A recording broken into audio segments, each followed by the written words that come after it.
Bonjour à tous, bienvenue dans ce nouveau point sur la Normandian Rapso Bike. On est le jour 3, mi-journée.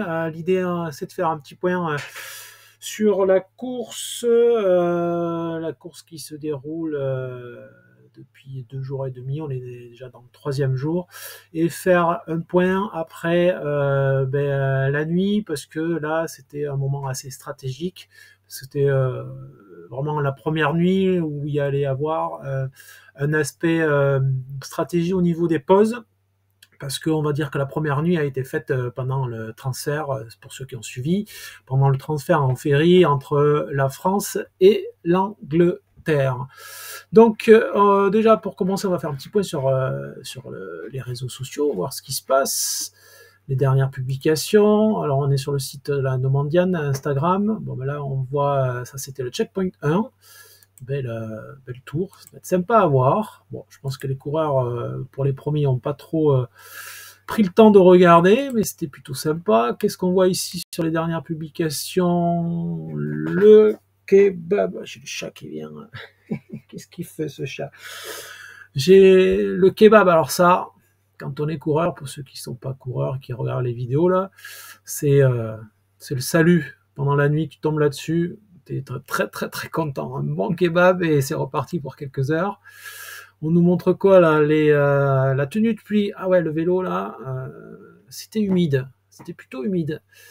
Quand on regardait les prévisions météo, alors je sais pas quand est-ce que la photo a été prise, pour la nuit ça avait l'air plutôt sec. Bon, sec, ça doit être un bien grand mot là-bas. Il ne devait pas pleuvoir, mais ça devait être quand même assez humide. Voilà, ils ont certainement bien pris la flotte. Donc ça, c'est un élément à prendre en considération pour la suite de la course.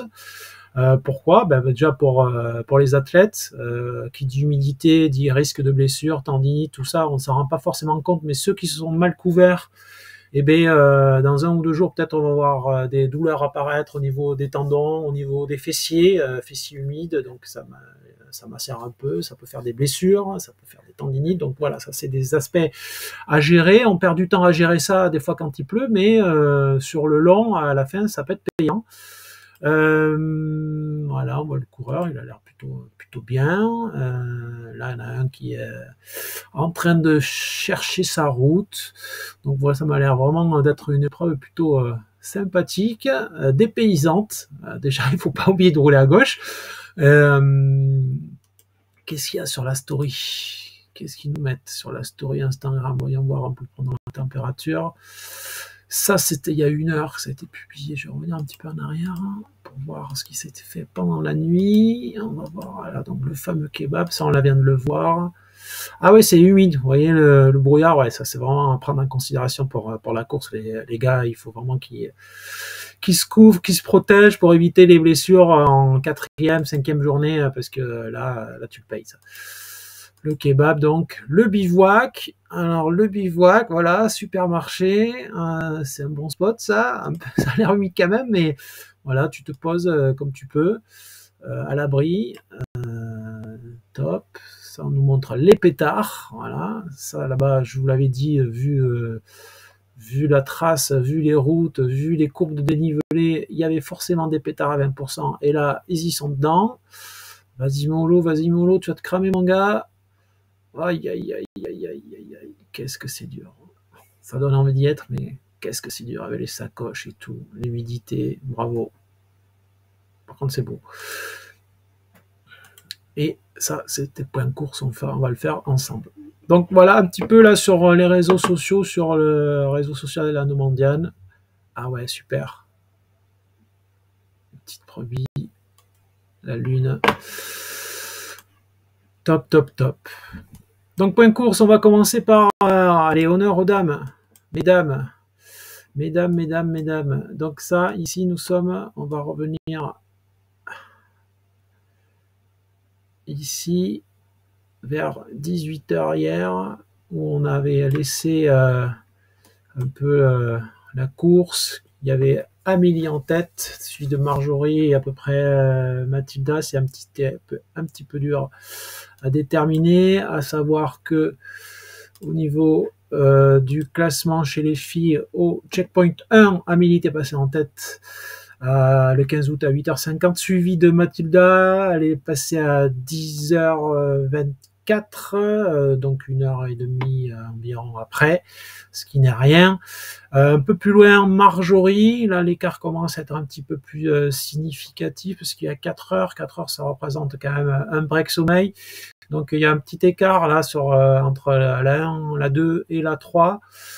Et après, Juliette est passée, elle, à 20h26. On va dire que voilà, sur 1, 2, 3, chez les filles, c'est déjà bien dessiné, sauf catastrophe. On devrait avoir un peu la course dans cet ordre-là jusqu'à la fin. Et après, derrière, c'est assez serré. Donc, rien n'est joué au niveau des places, mais bravo, mesdames, parce que voilà, la course n'a pas l'air facile vu les conditions, et ça n'a pas l'air d'être un parcours roulant non plus. Petite route, pétard, des pétards à 20%, c'est mouillé. Donc ça, c'était la course à 18h. Et après la nuit, on va voir ce qui s'est passé un peu pendant la nuit. Alors, Amélie s'est arrêtée cette nuit, dormir. On va regarder ses données. Elle a dû s'arrêter. Ouais, on voit qu'on va prendre le jour 2. Et on voit, ouais, vers milieu de nuit, elle s'est arrêtée. Là, on voit qu'elle s'est arrêtée quelques heures en bled ici pour dormir. C'est bien joué. C'est bien joué. C'est bien joué de s'arrêter là en milieu de nuit. Respecter ses cycles de sommeil. Mathilda, alors Marjorie aussi s'est arrêtée. Mathilda, elle en a profité pour rouler et repasser en tête devant les filles, mais elle s'est arrêtée un peu plus tard. Elle s'est arrêtée un peu plus tard. Donc voilà, attention, il faut s'arrêter à un moment donné. On ne peut pas rouler 5 jours d'affilée. Et la stratégie sommeil est importante. Une bonne stratégie, c'est vraiment d'essayer de respecter un petit peu un rythme habituel, même si on dort peu. Donc à l'heure actuelle, chez les filles, qui est en tête? Amélie, suivie de très près, alors vraiment très près, par Mathilda, et comme hier, Marjorie en 3e position, et un petit peu plus loin, donc on a Élise et Juliette, suivies de Virginie, qui continue leur route, qui avance bien. Au niveau des hommes, ça donne quoi? Alors les hommes, c'était plutôt serré en tête. Donc au checkpoint 1, on fait le rappel au checkpoint 1, il y a Ciel qui est passé en premier devant Rodrigue, quelques minutes, 1 heure après même, suivi de Léo. Rodrigue et Léo sont vraiment passés ensemble. Il y avait Jérémy aussi, vraiment très près. Ça se joue à quelques minutes, et après c'était quand même assez serré, parce que en moins d'une heure, là, il y a 1, 2, 3, 4, 5, 6, ouais, voilà, sur le top 10, là, entre la 4e et 10e place, en moins d'une heure, il y avait du monde. Donc pour l'instant, rien n'est joué. Alors un groupe de tête se distingue tout de même avec Cyril, Rodrigue, Léo, Jérémy, et il y a aussi Vout, je ne connais pas, qui sont dans le groupe de tête. Sur la nuit, qu'est-ce qui s'est passé? Alors j'ai vu des choses intéressantes, parce que j'ai vu que Rodrigue s'était arrêté vers minuit. En même temps aussi, c'est pareil, ils ont dormi, ils sont 2 à s'être arrêtés, je crois, voir ouais, ici sur un camping. Il y avait Rodrigue et je sais oublié qui, Cyril, voilà, ils se sont arrêtés dans un camping, Torrent Walk Campsite, ça va être ça, ouais, un camping, où ils ont dormi, je pense, 3-4 heures, si je regarde bien la timeline, un peu avant minuit, ils se sont arrêtés, minuit, et ils sont repartis, ça a rebougé, il était 2h du matin, ça bouge un peu. Rodrigue est reparti de bonne heure, ouais. Il est reparti vers 2h, il a dû dormir 3h, 3h30, et il est reparti. Donc ils sont arrêtés assez tôt dans la nuit pour repartir assez tôt dans la nuit, pendant que Léo, lui, il a continué à rouler, si j'ai bien vu. Léo a continué à rouler, donc les a doublés pendant la nuit. Là, c'est la nuit, et il s'est arrêté un peu plus tard, en fait. Il s'est arrêté un peu plus tard. Donc, bon, à peu près les mêmes stratégies de de sommeil, mais en décalé. Donc ça n'a pas eu d'incidence. Ils ont eu tous le besoin et la nécessité de s'arrêter avant de filer jusqu'au checkpoint 3. Et donc au checkpoint 3 est passé en tête pour l'instant. À cette heure-ci, nous avons Johan qui est passé en tête au checkpoint. Donc Johan, qu'est-ce qu'il nous a fait Johan? Parce que j'ai pas vu en fait sur la nuit. Je vais regarder ses données. Il a dû nous faire quand même une nuit où il a roulé tout le temps parce qu'il a doublé tout le monde, Johan. Tac, tac, tac. Si on regarde son courbe de vitesse, il y a une petite pause ici. Hein, il a roulé toute la nuit. Jour 2, jour 3. Ah non, il a fait une pause ici. Il a fait une pause, j'ai dit une bêtise. Non, non, du coup, oui, il a fait lui aussi une pause, mais voilà, il a rattrapé son retard et doublé tout le monde, puisque là, il est en tête au checkpoint 3, suivi de très peu, il y a très peu de temps, très peu de distance avec Cyril.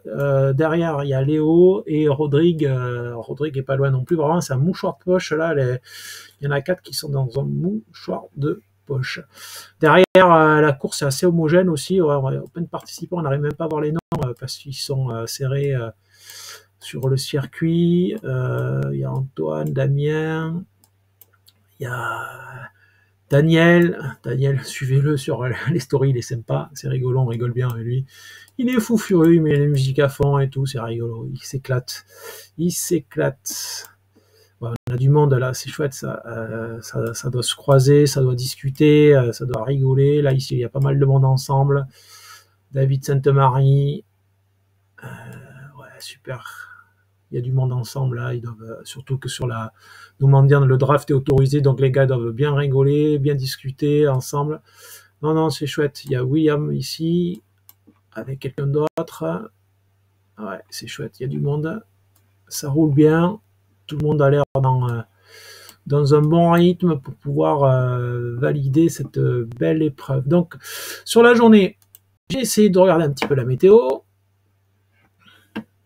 Si la météo veut bien se charger.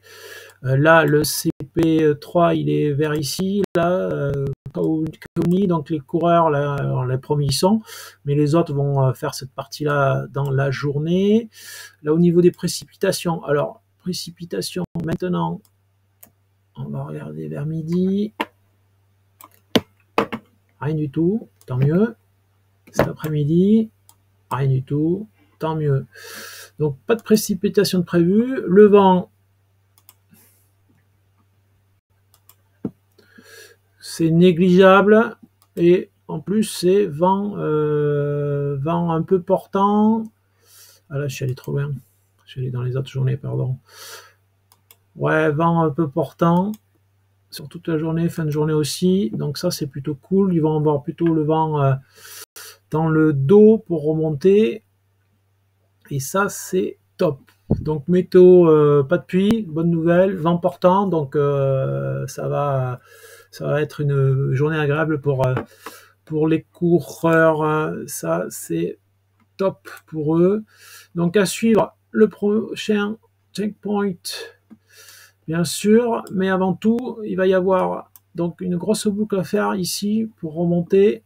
Donc il va falloir contourner Liverpool. Là, il y a pas mal de grandes villes, je vois. Je connais pas, mais quand on regarde la carte, au niveau stratégique, grande ville dit circulation, dit feu rouge, dit croisement. Donc sur la trace, il ne faudra pas avoir hésité à éviter ces grandes agglomérations et passer par des petites villes. C'est plus rapide, même si ça rallonge. Si ce n'est que si vous passez la nuit. Donc à voir. Donc il y a plusieurs stratégies. Si tu passes la nuit, bah, ça va vite en ville, mais sinon c'est la galère. Donc il faudra éviter tout ça, parce que là je vois Liverpool, Warrington, Manchester, là ça m'a l'air d'être assez dense. Donc à voir. Donc au niveau travail de trace, il y aura eu ceux qui auront bien bossé la trace, un avantage certain. Et ensuite, 2 circuits à choisir.